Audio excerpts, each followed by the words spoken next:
Hey, what's up guys? Welcome to another episode of PATTAY'S Performance. Today we have a literally brand new Echo PB500T. Even though it looks brand new, this is from 2013. My wife picked this up at a garage sale over the weekend for 25 bucks.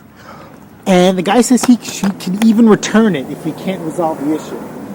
So, here's the issue. This thing runs. But it does. When you try the product.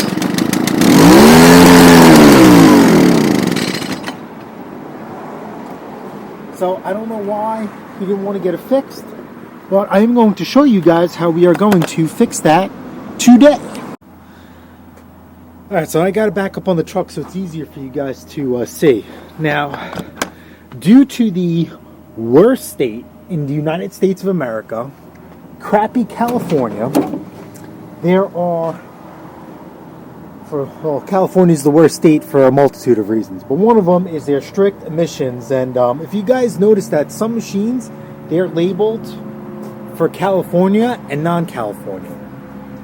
So anyway, I don't know if you guys can see.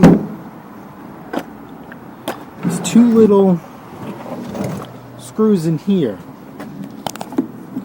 These are your carb adjusting screws.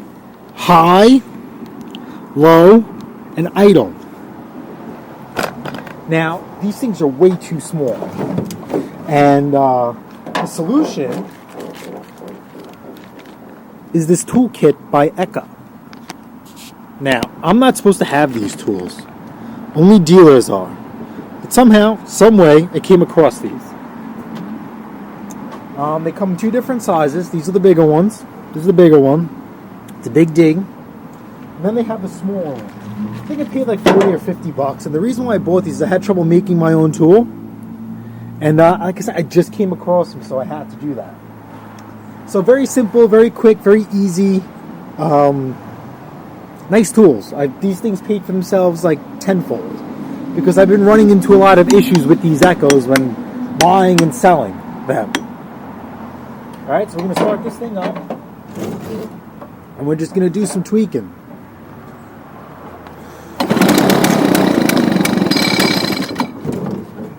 Come on.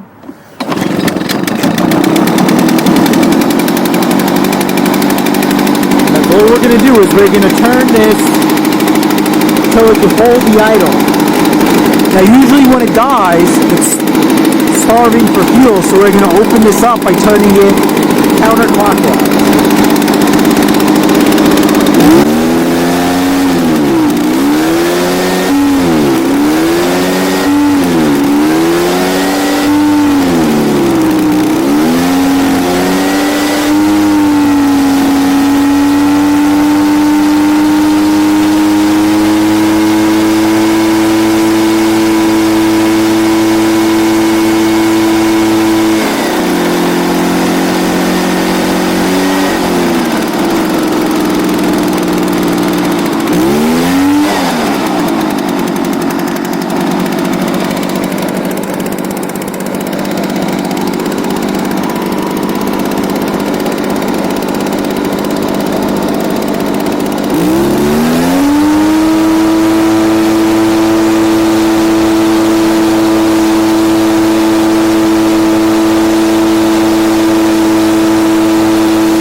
And that is it. And that is it. So these I usually sell for $250 all day long in this near mint condition. But the last one I sold was $280. I got lucky maybe, so I'm going to put this up for $280 again, and we'll see. Like I said, I've been slowly increasing my profits on my push mowers from $130 to $135. So that means already I just sold another one over the weekend. So that means I put $55 extra in my pocket. So anyway, if you guys found this video helpful, please smash that like button, please smash that subscribe button, and I'll see you guys in the next episode of PATTAY'S Performance.